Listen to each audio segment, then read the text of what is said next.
ਅਕਾਲ ਮੂਰਤ ਅਜੂਨੀ ਸੈਭੰ ਗੁਰ ਪ੍ਰਸਾਦ।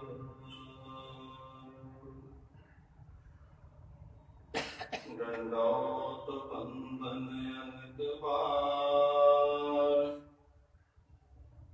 ਸਰਬ ਕਲਾ ਸਮਰਥ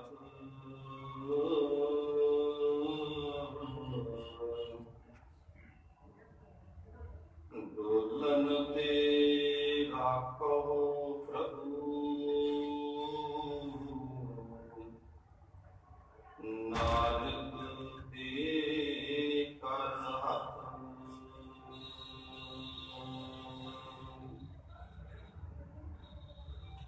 ਤਿਲਕ ਜੰਜੂ ਰਾਖਾ ਪ੍ਰਭ ਤਾਕਾ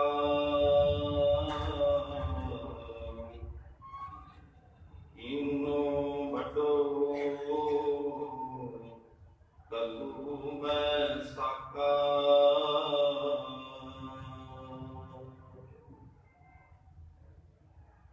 ਸਤਿਗੁਰੂ ਧੰਨ ਗੁਰੂ ਗ੍ਰੰਥ ਸਾਹਿਬ ਜੀ ਮਹਾਰਾਜ ਜੀ ਦੀ ਪਾਵਨ ਪਵਿੱਤਰ ਹਜ਼ੂਰੀ ਦੇ ਅੰਦਰ ਜੁੜ ਬੈਠੇ ਸਤ ਸੰਗੀ ਜਨੋਂ, ਆਓ ਸਭ ਤੋਂ ਪਹਿਲਾਂ ਸਤਿਗੁਰੂ ਜੀ ਦੇ ਪਾਵਨ ਚਰਨਾਂ ਵਿੱਚ ਹਾਜ਼ਰੀ ਲਾਉਂਦੇ ਹੋਏ ਫਤਿਹ ਦੀ ਸਾਂਝ ਪਾਈਏ। ਕਰੋ ਰਸਨਾ ਨੂੰ ਪਵਿੱਤਰ, ਆਖੋ ਗੱਜ ਕੇ ਵਾਹਿਗੁਰੂ ਜੀ ਕਾ ਖਾਲਸਾ ਵਾਹਿਗੁਰੂ ਜੀ ਕੀ ਫਤਿਹ। ਸੋ ਅੱਜ ਇਹ ਮਹਾਨ ਦਿਹਾੜਾ ਨੌਵੇਂ ਪਾਤਸ਼ਾਹ ਸਤਿਗੁਰੂ ਗੁਰੂ ਤੇਗ ਬਹਾਦਰ ਜੀ ਮਹਾਰਾਜ ਅਤੇ ਉਹਨਾਂ ਦੇ ਤਿੰਨ ਮਹਾਨ ਗੁਰਸਿੱਖ ਭਾਈ ਮਤੀਦਾਸ ਜੀ, ਭਾਈ ਸਤੀਦਾਸ ਜੀ ਅਤੇ ਭਾਈ ਦਇਆਲਾ ਜੀ, ਜਿਨ੍ਹਾਂ ਦੀ ਅੱਜ ਦੇ ਦਿਨ ਦਿੱਲੀ ਦੇ ਵਿੱਚ ਚਾਂਦਨੀ ਚੌਂਕ ਦੇ ਵਿੱਚ ਸ਼ਹਾਦਤ ਹੋਈ। ਤੇ ਇਹ ਜਿਹੜੀ ਸ਼ਹਾਦਤ ਹੋਈ ਹੈ, ਇਹ ਇੱਕ ਅਦੁੱਤੀ ਸ਼ਹਾਦਤ ਸੀ। ਅਦੁੱਤੀ ਦਾ ਭਾਵ ਹੈ ਜਿਸ ਵਰਗੀ ਹੋਰ ਸ਼ਹਾਦਤ ਨਾ ਹੋਵੇ, ਜਿਸ ਵਰਗਾ ਕੁਝ ਹੋਰ ਨਾ ਹੋਵੇ, ਨਿਰਾਲੀ ਹੋਵੇ, ਵੱਖਰੀ ਹੋਵੇ। ਹੁਣ ਤੱਕ ਸ਼ਹਾਦਤਾਂ ਹੁੰਦੀਆਂ ਆਈਆਂ ਸੰਸਾਰ ਦੇ ਵਿੱਚ। ਮਨੁੱਖਾਂ ਨੇ ਆਪਣੇ ਦੇਸ਼ ਦੇ ਵਾਸਤੇ, ਆਪਣੀ ਕੌਮ ਦੇ ਵਾਸਤੇ ਸ਼ਹਾਦਤਾਂ ਕੀਤੀਆਂ, ਪਰ ਇਹ ਇੱਕ ਵੱਖਰੀ ਤਰ੍ਹਾਂ ਦੀ ਸ਼ਹਾਦਤ ਸੀ। ਧੰਨ ਗੁਰੂ ਤੇਗ ਬਹਾਦਰ ਜੀ ਮਹਾਰਾਜ ਜੀ ਨੇ ਤੇ ਮਹਾਨ ਗੁਰਸਿੱਖਾਂ ਨੇ ਜਿਹੜੀ ਸ਼ਹਾਦਤ ਦਿੱਤੀ ਹੈ, ਇਹ ਕਿਸੇ ਹੋਰ ਧਰਮ ਵਾਸਤੇ, ਕਿਸੇ ਦੀ ਪੱਗ ਢੱਕਣ ਵਾਸਤੇ, ਕਿਸੇ ਨੂੰ ਬਚਾਉਣ ਵਾਸਤੇ ਸ਼ਹਾਦਤ ਦਿੱਤੀ ਹੈ, ਨਾ ਕਿ ਆਪਣੇ ਵਾਸਤੇ। ਤੇ ਇੱਕ ਹੋਰ ਨਿਰਾਲੀ ਗੱਲ, ਇਹ ਜਿਹੜੀ ਸ਼ਹਾਦਤ ਹੋਈ ਹੈ, ਜਿਸ ਵਾਸਤੇ ਸ਼ਹਾਦਤ ਦਿੱਤੀ ਜਾ ਰਹੀ ਹੈ, ਉਸ ਧਰਮ ਦੇ ਵਿੱਚ ਆਪਣਾ ਸ਼ਹਾਦਤ ਦੇਣ ਵਾਲਿਆਂ ਦਾ ਕੋਈ ਵਿਸ਼ਵਾਸ ਹੀ ਹੈ ਨਹੀਂ। ਹਿੰਦੂ ਧਰਮ ਦੀ ਗੱਲ ਕੀਤੀ ਜਾਵੇ, ਜਿਨ੍ਹਾਂ ਵਾਸਤੇ ਸ਼ਹਾਦਤ ਹੋਈ, ਸੋ ਇਸ ਧਰਮ ਦੀ ਪਹਿਲੇ ਗੁਰੂ ਧੰਨ ਗੁਰੂ ਨਾਨਕ ਦੇਵ ਜੀ ਮਹਾਰਾਜ ਜੀ ਤੋਂ ਲੈ ਕੇ ਸਾਰੇ ਗੁਰੂ ਸਾਹਿਬਾਨਾਂ ਨੇ ਜਿਹੜੇ ਕਰਮ ਕਾਂਡ ਕੀਤੇ ਜਾਂਦੇ ਨੇ ਇਸ ਧਰਮ ਦੇ ਵਿੱਚ, ਉਹਨਾਂ ਦੀ ਵਿਰੋਧਤਾ ਕਰਦੇ ਆਏ। ਕਿਸੇ ਵੀ ਤਰ੍ਹਾਂ ਦਾ ਕਰਮ ਕਾਂਡ, ਭਾਵੇਂ ਉਹ ਮੂਰਤੀ ਦੀ ਪੂਜਾ ਕਰਦੇ ਨੇ, ਜਾਂ ਜਾਤ ਪਾਤ ਦੇ ਵਿੱਚ ਵਿਸ਼ਵਾਸ ਰੱਖਦੇ ਨੇ, ਊਚ ਨੀਚ ਦੇ ਵਿੱਚ ਵਿਸ਼ਵਾਸ ਰੱਖਦੇ ਨੇ, ਜਾਂ ਫਿਰ ਅਵਤਾਰਵਾਦ ਦੇ ਵਿੱਚ ਵਿਸ਼ਵਾਸ ਰੱਖਦੇ ਨੇ। ਸੋ ਤੀਰਥ ਸਥਾਨਾਂ ਦਾ ਰਟਨ, ਤੀਰਥਾਂ ਦਾ ਇਸ਼ਨਾਨ ਕਰਨਾ, ਵਰਤ ਆਦਿ ਪੂਜਾ ਕਰਨੀ, ਦੇਵੀ ਦੇਵਤਿਆਂ ਦੀ ਪੂਜਾ ਕਰਨੀ। ਸੋ ਇਸ ਤੋਂ ਇਲਾਵਾ ਉਹ ਚੀਜ਼ਾਂ ਜਿਨ੍ਹਾਂ ਤੋਂ ਮਨੁੱਖ ਨੂੰ ਡਰ ਭਾਸਿਆ, ਮਨ ਦੇ ਵਿੱਚ ਡਰ ਪੈਦਾ ਹੋਇਆ, ਭਾਵੇਂ ਉਹ ਦਰਖਤ ਹੈ, ਭਾਵੇਂ ਕੋਈ ਜਾਨਵਰ ਹੈ ਜਾਂ ਪੰਛੀ ਹੈ, ਉਹਨਾਂ ਦੀ ਪੂਜਾ ਕਰਨੀ। ਇਹ ਸਾਰੀਆਂ ਗੱਲਾਂ ਦਾ ਗੁਰੂ ਸਾਹਿਬਾਨਾਂ ਸ਼ੁਰੂ ਤੋਂ ਵਿਰੋਧ ਕਰਦੇ ਆਏ। ਪਾਵਨ ਗੁਰਬਾਣੀ ਦੇ ਅੰਦਰ ਵੀ ਬਾਰ-ਬਾਰ ਸਾਨੂੰ ਇਹੀ ਗੱਲ ਸਮਝਾਈ ਜਾ ਰਹੀ ਹੈ ਕਿ ਫੋਕਟ ਦੇ ਕਰਮ ਕਾਂਡ ਉਹ ਗੁਰਸਿੱਖ ਨੇ ਨਹੀਂ ਕਰਨੇ। ਅਕਾਲ ਪੁਰਖ ਵਾਹਿਗੁਰੂ ਦਾ ਸਿਮਰਨ ਕਰਨਾ ਤੇ ਨਿਰਮਲ ਕਰਮ ਕਰਨੇ ਨੇ। ਅਸਲ ਵਿੱਚ ਸ੍ਰੇਸ਼ਟ ਧਰਮ ਹੀ ਇਹੀ ਹੈ। ਸਤਿਗੁਰੂ ਗੁਰੂ ਅਰਜਨ ਦੇਵ ਜੀ ਮਹਾਰਾਜ ਜੀ ਫਰਮਾਨ ਕਰਦੇ ਨੇ ਸ੍ਰੀ ਸੁਖਮਨੀ ਸਾਹਿਬ ਜੀ ਦੀ ਪਾਵਨ ਬਾਣੀ ਦੇ ਅੰਦਰ, ਸਰਬ ਧਰਮ ਮਹਿ ਸ੍ਰੇਸ਼ਟ ਧਰਮ, ਹਰਿ ਕੋ ਨਾਮ ਜਪ ਨਿਰਮਲ ਕਰਮ। ਦੁਨੀਆ ਦਾ ਸਰਵੋਤਮ ਧਰਮ ਹੀ ਇਹ ਹੈ, ਸ੍ਰੇਸ਼ਟ ਧਰਮ ਹੀ ਇਹ ਹੈ ਜਿਸ ਧਰਮ ਦੇ ਵਿੱਚ ਪਰਮਾਤਮਾ ਦਾ ਨਾਮ ਜਪਿਆ ਜਾਂਦਾ ਤੇ ਨਿਰਮਲ ਭਾਵ ਪਵਿੱਤਰ ਚੰਗੇ ਕਰਮ ਕੀਤੇ ਜਾਂਦੇ ਨੇ। ਸੋ ਪਾਤਸ਼ਾਹ ਜੀ ਦੀ ਪਾਵਨ ਬਾਣੀ ਬਾਰ-ਬਾਰ ਫੋਕਟ ਦੇ ਕਰਮ ਕਾਂਡਾਂ ਤੋਂ ਵਰਜਿਤ ਕਰਦੀ ਹੈ। ਬਾਰ-ਬਾਰ ਵਿਰੋਧ ਕੀਤਾ। ਧੰਨ ਗੁਰੂ ਨਾਨਕ ਦੇਵ ਜੀ ਮਹਾਰਾਜ ਜੀ ਦੇਖੋ 9-10 ਸਾਲ ਦੀ ਉਮਰ ਹੈ, ਜਦੋਂ ਉਹਨਾਂ ਨੂੰ ਜਨੇਊ ਪਹਿਨਣ ਵਾਸਤੇ ਕਿਹਾ ਜਾ ਰਿਹਾ ਕਿ ਤੁਸੀਂ ਜਨੇਊ ਪਹਿਨੋ, ਤੇ ਸਤਿਗੁਰੂ ਗੁਰੂ ਨਾਨਕ ਦੇਵ ਜੀ ਮਹਾਰਾਜ ਜੀ ਵਿਰੋਧਤਾ ਕਰ ਰਹੇ ਨੇ ਕਿ ਇਹ ਜਨੇਊ ਮੈਂ ਨਹੀਂ ਪਹਿਨਣਾ।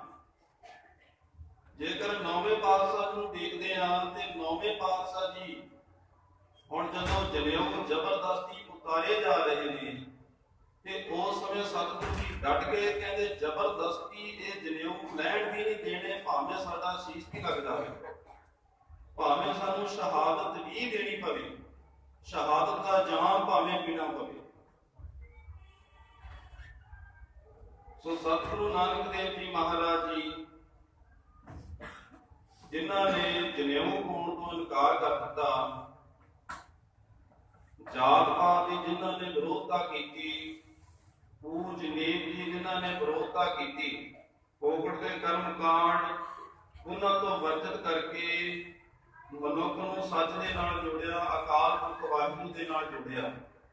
ਜਦੋਂ ਇਹ ਕੰਮ ਕੀਤੇ ਜਾ ਰਹੇ ਸੀ, ਜਦੋਂ ਸਤਿਗੁਰੂ ਜੀ ਉਪਦੇਸ਼ ਦੇ ਰਹੇ ਸਨ ਲੋਕਾਈ ਦੇ ਨਾਲ, ਇੱਕ ਘਟਨਾ ਹੋਰ ਵੀ ਵਰਤ ਰਹੀ ਸੀ ਨਾਲ ਦੀ ਨਾਲ। ਜਿਨ੍ਹਾਂ ਦੇ ਕਰਮ ਕਾਂਡਾਂ ਤੋਂ ਵਰਜਿਤ ਕੀਤਾ ਜਾ ਰਿਹਾ ਸੀ, ਖਾਸ ਕਰਕੇ ਬ੍ਰਾਹਮਣ ਬਰਾਦਰੀ, ਉਹਨਾਂ ਸਾਰਿਆਂ ਨੇ ਗੁਰੂ ਸਾਹਿਬਾਨ ਦਾ ਵਿਰੋਧ ਵੀ ਬਹੁਤ ਕੀਤਾ। ਗੁਰੂ ਅਮਰਦਾਸ ਜੀ ਮਹਾਰਾਜ ਜੀ ਵੇਲੇ ਵੀ ਸ਼ਿਕਾਇਤਾਂ ਪਹੁੰਚੀਆਂ ਅਕਬਰ ਦੇ ਦਰਬਾਰ ਦੇ ਵਿੱਚ, ਜਦੋਂ ਬਾਦਸ਼ਾਹ ਜੀ ਇੱਕੋ ਪੰਗਤ ਦੇ ਵਿੱਚੋਂ ਸੰਗਤ ਨੂੰ ਲੰਗਰ ਛਕਾਉਂਦੇ ਨੇ ਤੇ ਇਹ ਵੀ ਸਤਿਗੁਰੂ ਜੀ ਨੇ ਆਖ ਦਿੱਤਾ ਸੀ ਕਿ ਜਿਨ੍ਹਾਂ ਨੇ ਸਾਡੇ ਦਰਸ਼ਨ ਕਰਨੇ ਨੇ ਉਹ ਪਹਿਲਾਂ ਲੰਗਰ ਦੇ ਵਿੱਚ ਜਾਵੇ ਤੇ ਲੰਗਰ ਵਿੱਚੋਂ ਜਾ ਕੇ ਪ੍ਰਸ਼ਾਦਾ ਛਕੇ। ਤੇ ਇਹ ਗੱਲਾਂ ਨੂੰ ਵੇਖ ਕੇ ਅਕਬਰ ਦੇ ਦਰਬਾਰ ਦੇ ਵਿੱਚ ਬ੍ਰਾਹਮਣਾਂ ਨੇ ਸ਼ਿਕਾਇਤਾਂ ਕੀਤੀਆਂ ਕਿ ਜਿਹੜੀ ਸਾਡੀ ਪੁਰਾਣੀ ਪਰੰਪਰਾ ਹੈ ਚੱਲੀ ਆ ਰਹੀ, ਉਹਨਾਂ ਨੂੰ ਢਾਹ ਲਾਈ ਜਾ ਰਹੀ ਹੈ। ਗੁਰੂ ਰਾਮਦਾਸ ਜੀ ਮਹਾਰਾਜ ਜੀ ਅਕਬਰ ਦੇ ਦਰਬਾਰ ਦੇ ਵਿੱਚ ਪੇਸ਼ ਵੀ ਹੋਏ ਤੇ ਉਹਨਾਂ ਨੇ ਆਪਣਾ ਪੱਖ ਵੀ ਪੂਰਿਆ। ਗੁਰੂ ਅਰਜਨ ਦੇਵ ਜੀ ਮਹਾਰਾਜ ਜੀ ਦੇ ਸਮੇਂ ਵੀ ਸ਼ਿਕਾਇਤਾਂ ਹੋਈਆਂ। ਜਦੋਂ ਆਦਿ ਗ੍ਰੰਥ ਦੀ ਸੰਪਾਦਨਾ ਕੀਤੀ ਗਈ, ਸੱਚਖੰਡ ਸ੍ਰੀ ਹਰਿਮੰਦਰ ਸਾਹਿਬ ਜੀ ਉਹਨਾਂ ਦਾ ਨਿਰਮਾਣ ਕੀਤਾ ਗਿਆ। ਇਹਨਾਂ ਗੱਲਾਂ ਨੂੰ ਮੁੱਖ ਰੱਖਦੇ ਹੋਏ ਕਿ ਇਹ ਜਿਹੜੇ ਕੰਮ ਕਰ ਰਹੇ ਨੇ, ਭਾਵੇਂ ਆਦਿ ਗ੍ਰੰਥ ਦਾ ਨਿਰਮਾਣ ਕਰ ਰਹੇ ਨੇ, ਭਾਵੇਂ ਹਰਿਮੰਦਰ ਸਾਹਿਬ ਤਿਆਰ ਕੀਤਾ ਜਾ ਰਿਹਾ, ਇਹ ਸਮੁੱਚੀ ਲੋਕਾਈ ਨੂੰ ਇੱਕ ਕੀਤਾ ਜਾ ਰਿਹਾ, ਜਿਹੜੀ ਜਾਤ ਪਾਤ ਖਤਮ ਕੀਤੀ ਜਾ ਰਹੀ ਹੈ। ਤੇ ਅਕਬਰ ਦੇ ਦਰਬਾਰ ਦੇ ਵਿੱਚ ਇਹ ਸ਼ਿਕਾਇਤਾਂ ਕਹੀਆਂ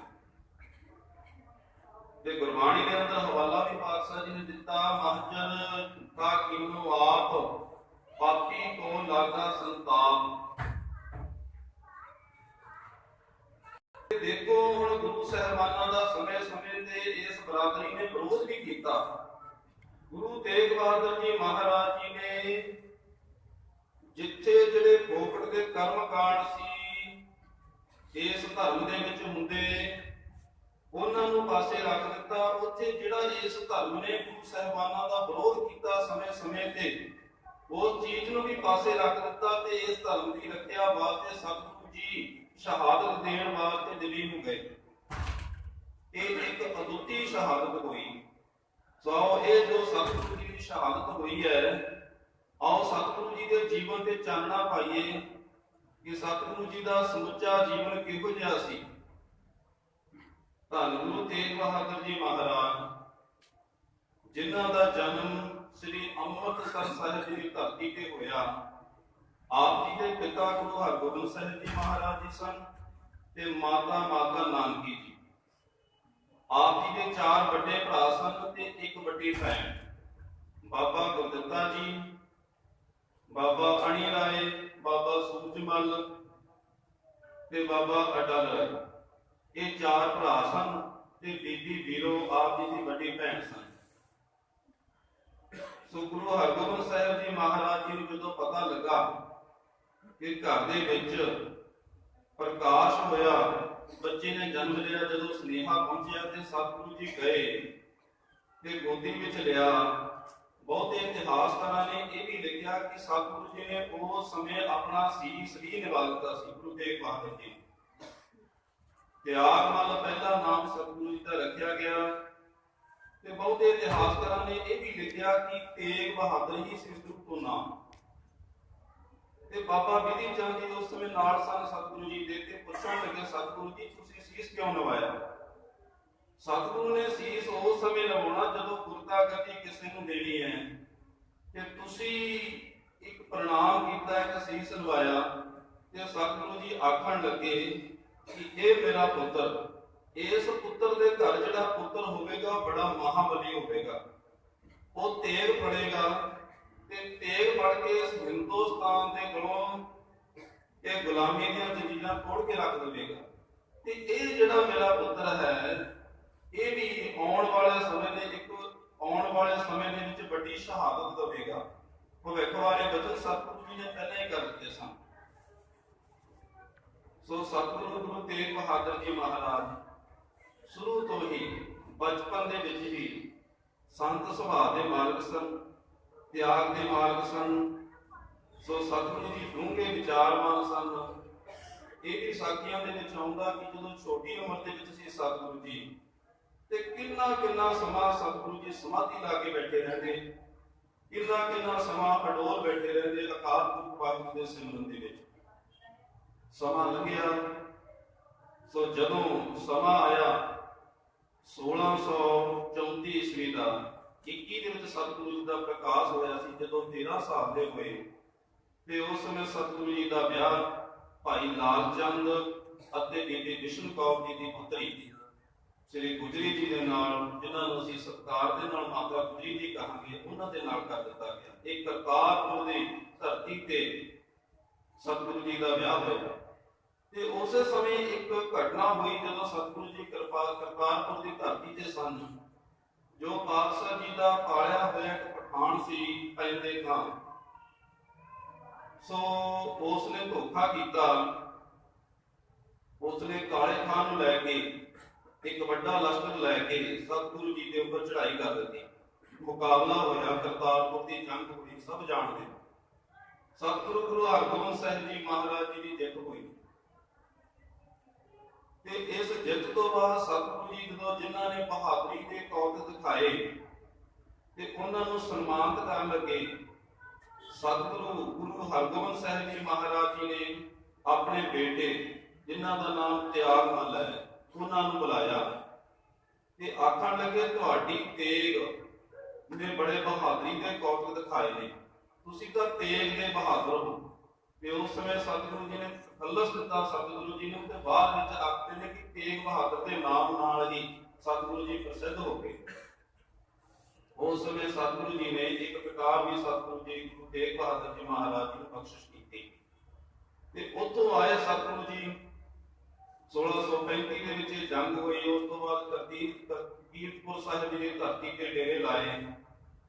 1644 ਈਸਵੀ ਤੱਕ ਉੱਥੇ ਹੀ ਰਹੇ ਗੁਰੂ ਹਰਗੋਬਿੰਦ ਸਾਹਿਬ ਜੀ ਮਹਾਰਾਜ ਜੀ ਦੀ ਸ਼ਬਦ ਦੇ ਵਿੱਚ ਗੁਰੂ ਤੇਗ ਬਹਾਦਰ ਜੀ ਮਹਾਰਾਜ ਤੇ ਸਤਿਗੁਰੂ ਜੀ ਗੁਰੂ ਹਰਗੋਬਿੰਦ ਸਾਹਿਬ ਜੀ ਮਹਾਰਾਜ ਜੀ ਦੇ ਪੰਜ ਪੁੱਤਰ ਸਨ।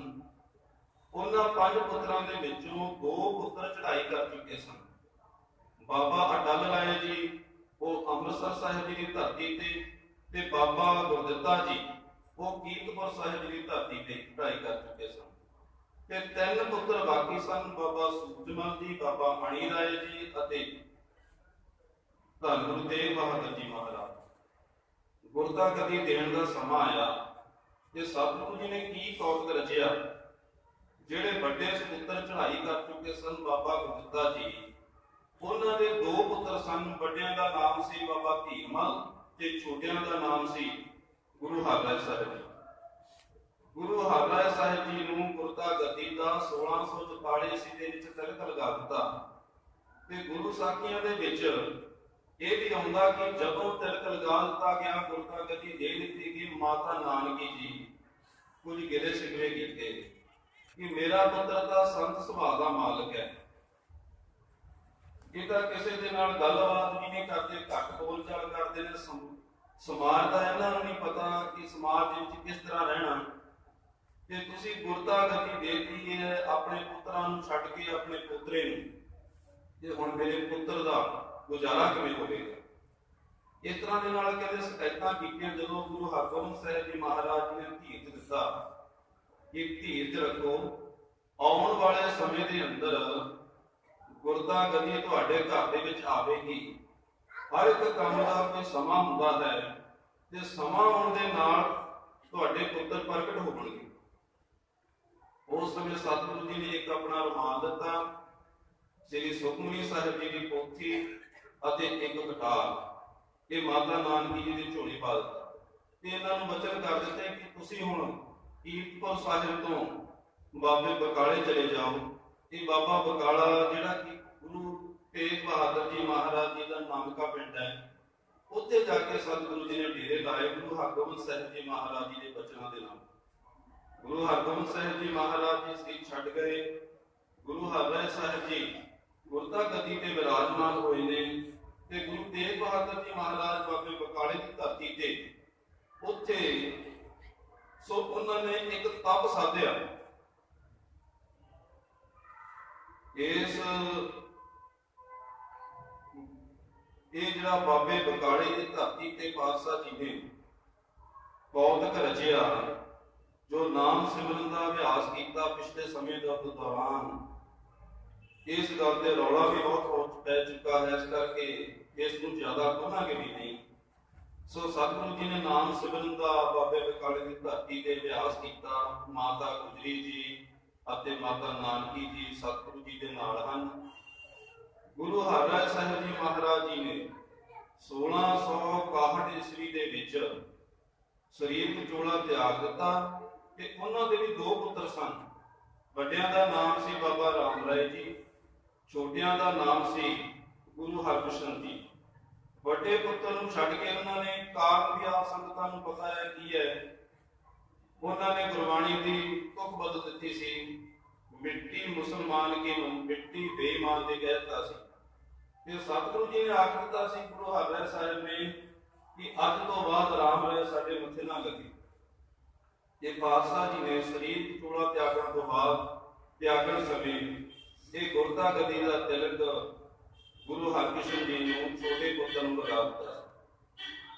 ਗੁਰੂ ਹਰਕ੍ਰਿਸ਼ਨ ਜੀ ਜਿਨ੍ਹਾਂ ਦੀ ਛੋਟੀ ਉਮਰ ਸੀ, ਸੋ ਦਿੱਲੀ ਦੇ ਵਿੱਚ ਉਹਨਾਂ ਨੇ ਵੀ ਆਪਣਾ 9 ਸਾਲ ਦੀ ਉਮਰ ਦੇ ਵਿੱਚ ਸਰੀਰ ਵਿਚੋਲਾ ਤਿਆਗ ਦਿੱਤਾ। ਤੇ ਉਸ ਸਮੇਂ ਸਰੀਰ ਵਿਚੋਲਾ ਤਿਆਗਣ ਤੋਂ ਪਹਿਲਾਂ ਉਹਨਾਂ ਨੇ ਜੋ ਹਦਾਇਤ ਕੀਤੀ ਸੀ ਸਿੱਖ ਸੰਗਤ ਨੂੰ, ਇਹ ਕਿਹਾ ਸੀ ਕਿ ਤੁਹਾਡਾ ਜਿਹੜਾ ਆਉਣ ਵਾਲਾ ਹੁਣ ਗੁਰਤਾ ਗੱਦੀ ਦਾ ਅਧਿਕਾਰੀ ਹੈ, ਵਾਰਸ ਹੈ, ਉਹ ਬਾਬੇ ਬਕਾਲੇ। ਇਹ ਹਦਾਇਤ ਕਰ ਗਏ ਸੀ। ਕਹਿਣ ਦਾ ਭਾਵ ਇਹ ਸੀ ਕਿ ਜਿਹੜਾ ਆਉਣ ਵਾਲਾ ਉੱਤਰਾਧਿਕਾਰੀ ਹੈ ਉਹ ਸਾਡਾ ਰਿਸ਼ਤੇ ਵਿੱਚ ਬਾਬਾ ਲੱਗਦਾ। ਹੁਣ ਗੁਰੂ ਤੇਗ ਬਹਾਦਰ ਜੀ ਮਹਾਰਾਜ ਰਿਸ਼ਤੇ ਵਿੱਚ ਗੁਰੂ ਹਰਕ੍ਰਿਸ਼ਨ ਜੀ ਦੇ ਦਾਦਾ ਜੀ ਲੱਗਦੇ ਸਨ, ਕਿਉਂਕਿ ਬਾਬਾ ਗੁਰਦਿੱਤਾ ਜੀ ਉਹਨਾਂ ਦੇ ਦਾਦਾ ਜੀ ਸਨ ਤੇ ਬਾਬਾ ਗੁਰਦਿੱਤਾ ਜੀ ਦੇ ਭਰਾ ਸਨ ਗੁਰੂ ਤੇਗ ਬਹਾਦਰ ਜੀ ਮਹਾਰਾਜ। ਰਿਸ਼ਤੇ ਵਿੱਚ ਉਹ ਦਾਦਾ ਜੀ ਲੱਗੇ ਤੇ ਇਸ਼ਾਰਾ ਕਰਦੇ ਸੀ ਕਿ ਆਉਣ ਵਾਲਾ ਜੋ ਗੁਰੂ ਹੈ ਉਹ ਬਾਬੇ ਬਕਾਲੇ ਦੀ ਧਰਤੀ ਹੈ। ਇਹ ਖਬਰਾਂ ਪਹੁੰਚੀਆਂ ਪੰਜਾਬ ਦੇ ਵਿੱਚ, ਜਿਹੜੇ ਗੁਰੂ ਬਣਨਾ ਚਾਹੁੰਦੇ ਸਨ ਉਹ ਬਾਬੇ ਬਕਾਲੇ ਦੀ ਧਰਤੀ ਤੇ ਪਹੁੰਚੇ। ਆਪ ਜਾਣਦੇ ਹੋ 22 ਮੰਜੀਆਂ ਲੱਗੀਆਂ ਉੱਥੇ, ਜਿਨ੍ਹਾਂ ਵਿੱਚੋਂ ਪ੍ਰਮੁੱਖ ਸੀ ਮੰਜੀ ਧੀਰਮਲ ਦੀ, ਜਿਹੜਾ ਕਿ ਗੁਰੂ ਹਰਰਾਏ ਸਾਹਿਬ ਦਾ ਵੱਡਾ ਭਰਾ ਸੀ। ਇਹ ਉਹਨਾਂ ਦੇ ਪਾਸ ਜਿਹੜੇ ਆਦਿ ਗ੍ਰੰਥ ਦੀ ਸੰਪਾਦਨਾ ਗੁਰੂ ਅਰਜਨ ਦੇਵ ਜੀ ਮਹਾਰਾਜ ਜੀ ਨੇ ਕੀਤੀ ਸੀ, ਉਹ ਬੀੜ ਵੀ ਧੀਰਮਲ ਦੇ ਪਾਸ ਸੀ। ਤੇ ਕਰਤਾਰਪੁਰ ਤੋਂ ਜਦੋਂ ਬਾਬੇ ਬਕਾਲੇ ਦੀ ਧਰਤੀ ਤੇ ਆਇਆ ਤੇ ਉਹ ਬੀੜ ਵੀ ਨਾਲ ਲੈ ਆਇਆ, ਮਨੁੱਖਤਾ ਨੂੰ ਪ੍ਰਭਾਵਿਤ ਕਰਨ ਵਾਸਤੇ, ਸਿੱਖਾਂ ਨੂੰ ਪ੍ਰਭਾਵਿਤ ਕਰਨ ਵਾਸਤੇ ਕਿ ਬੀੜ ਮੇਰੇ ਕੋਲ ਹੈ, ਇਹ ਪਾਵਨ ਬਾਣੀ ਮੇਰੇ ਕੋਲ ਹੈ ਤੇ ਅਸਲ ਗੁਰਤਾ ਗੱਦੀ ਦਾ ਮਾਲਕ ਮੈਂ ਹੀ ਹਾਂ। ਬਾਬਾ ਮੱਖਣ ਸ਼ਾਹ ਜੀ ਲੁਹਾਣਾ ਉਹਨਾਂ ਨੇ ਆਪ ਜਾਣਦੇ ਹੋ ਕਿ ਬਾਬੇ ਬਕਾਲੇ ਦੀ ਧਰਤੀ ਤੇ ਆ ਕੇ ਜੋ ਅਸਲ ਗੁਰੂ ਸੀ ਉਸ ਦੀ ਪਹਿਚਾਣ ਕੀਤੀ। 22 ਮੰਜੀਆਂ ਜਿਹੜੀਆਂ ਲੱਗੀਆਂ ਹੋਈਆਂ ਸਨ, ਹਰੇਕ ਮੰਜੀ ਦੇ ਅੱਗੇ ਦੋ ਦੋ ਮੋਹਰਾਂ ਰੱਖ ਕੇ ਨਤਮਸਤਕ ਹੁੰਦੇ ਗਏ, ਕਿਉਂਕਿ ਇੱਕ ਸੁਪਨਾ ਸੁੱਤੀ ਗਈ ਸੀ ਮਨ ਦੇ ਵਿੱਚ। ਬਾਬਾ ਮੱਕੜ ਸਾਹਿਬ ਜੀ ਲੁਧਿਆਣਾ, ਜਿਨ੍ਹਾਂ ਦਾ ਸੋ ਜਹਾਜ਼ ਡੁੱਬ ਰਿਹਾ ਸੀ ਤੇ ਉਸ ਸਮੇਂ ਅਰਦਾਸ ਬੇਨਤੀ ਕੀਤੀ ਗਈ ਸੀ, ਸਤਿਗੁਰੂ ਜੀ ਤੁਸੀਂ ਹੀ ਬੇੜੇ ਬੰਨੇ ਲਾਉਣ ਵਾਲੇ ਹੋ, ਧੰਨ ਗੁਰੂ ਨਾਨਕ ਦੇਵ ਜੀ ਮਹਾਰਾਜ ਕਿਰਪਾ ਕਰੋ।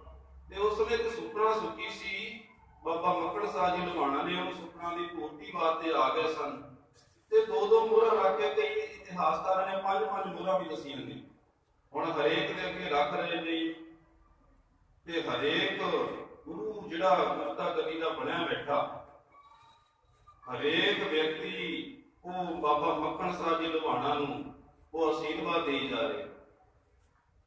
22 ਮੰਜਿਆਂ ਅੱਗੇ ਉਹਨਾਂ ਨੇ ਮੋਹਰਾਂ ਰੱਖੀਆਂ ਤੇ ਉਸ ਤੋਂ ਬਾਅਦ ਕਿਸੇ ਤੋਂ ਪੁੱਛਿਆ ਕਿ ਹੋਰ ਵੀ ਕੋਈ ਹੈ, ਤੇ ਦੱਸਿਆ ਕਿ ਉਹ ਕਮਰੇ ਦੇ ਵਿੱਚ ਇੱਕ, ਜਿਨ੍ਹਾਂ ਨੂੰ ਤੇਗਾ ਤੇਗਾ ਕਰਕੇ ਜਾਣਦੇ ਨੇ, ਜੋ ਹਰਗੋਬਿੰਦ ਸਾਹਿਬ ਜੀ ਮਹਾਰਾਜ ਦੇ ਛੋਟੇ ਸੁਪੁੱਤਰ ਨੇ, ਉਹਨਾਂ ਦੇ ਪਾਸ ਚਲੇ ਜਾਓ, ਉਹ ਵੀ ਇੱਥੇ ਹੈ।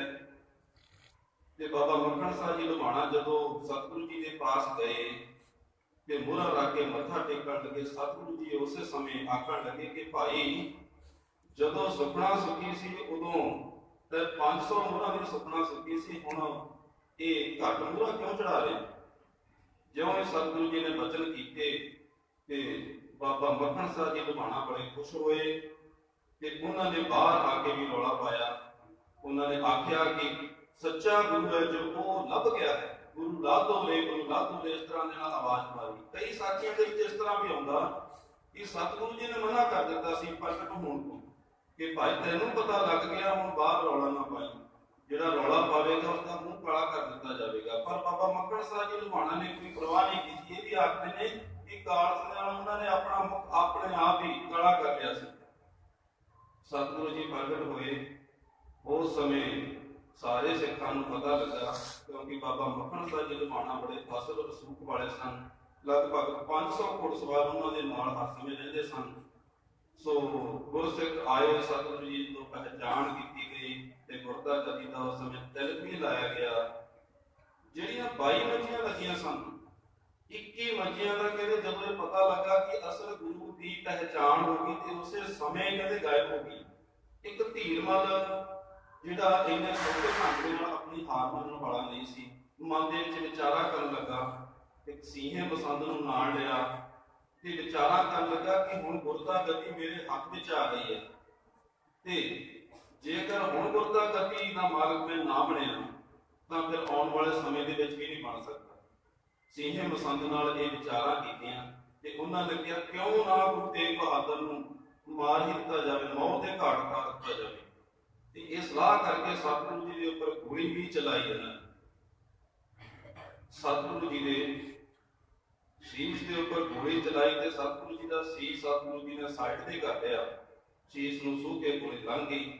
ਇਸ ਤਰ੍ਹਾਂ ਦੇ ਨਾਲ ਸਤਿਗੁਰੂ ਜੀ ਦੇ ਕੋਲ ਆ ਕੇ ਜੋ ਵੀ ਭੇਟਾਵਾਂ ਲੈ ਕੇ ਗੁਰਸਿੱਖ ਆਏ ਉਹਨਾਂ ਨੂੰ ਲੁੱਟ ਕੇ ਲੈ ਗਏ, ਸਾਰੀਆਂ ਪ੍ਰਾਪਤ ਕਰਕੇ ਲੈ ਗਏ। ਜਦੋਂ ਬਾਬਾ ਮੱਕੜ ਸਾਹਿਬ ਜੀ ਲੁਧਿਆਣਾ ਨੂੰ ਪਤਾ ਲੱਗਾ ਤੇ ਉਹ ਵੀ ਆਏ ਗੁਰੂ ਦਰਬਾਰ ਦੇ ਵਿੱਚ। ਜਦੋਂ ਪਤਾ ਲੱਗਾ ਕਿਤੇ ਪਿੱਛੇ ਹੀ ਚਲੇ ਗਏ ਤੇ ਉਹ ਜਿਹੜੇ ਲੁੱਟ ਦਾ ਮਾਲ ਲੈ ਕੇ ਗਏ ਸਨ, ਉਹਨਾਂ ਨੂੰ ਲੁੱਟ ਦਾ ਮਾਲ ਖੋਹ ਕੇ ਤੇ ਸੀਹੇ ਬਸੰਤ ਦੀਆਂ ਉਸ ਦੀਆਂ ਮੁਸ਼ਕਾਂ ਬੰਨ੍ਹ ਕੇ, ਧੀਰਮਲ ਦੀਆਂ ਮੁਸ਼ਕਾਂ ਬੰਨ੍ਹ ਕੇ ਸਤਿਗੁਰੂ ਜੀ ਦੇ ਅੱਗੇ ਪੇਸ਼ ਕੀਤਾ। ਪਰ ਸਤਿਗੁਰੂ ਜੀ ਨੇ ਉਸੇ ਸਮੇਂ ਸਾਰਿਆਂ ਨੂੰ ਬਖਸ਼ ਦਿੱਤਾ ਤੇ ਆਖ ਦਿੱਤਾ ਕਿ ਜਿਹੜਾ ਸਮਾਨ ਇਹ ਲੁੱਟ ਕੇ ਲੈ ਕੇ ਗਏ ਸਨ ਇਹਨਾਂ ਨੂੰ ਵਾਪਸ ਕਰ ਦਿੱਤਾ ਜਾਵੇ।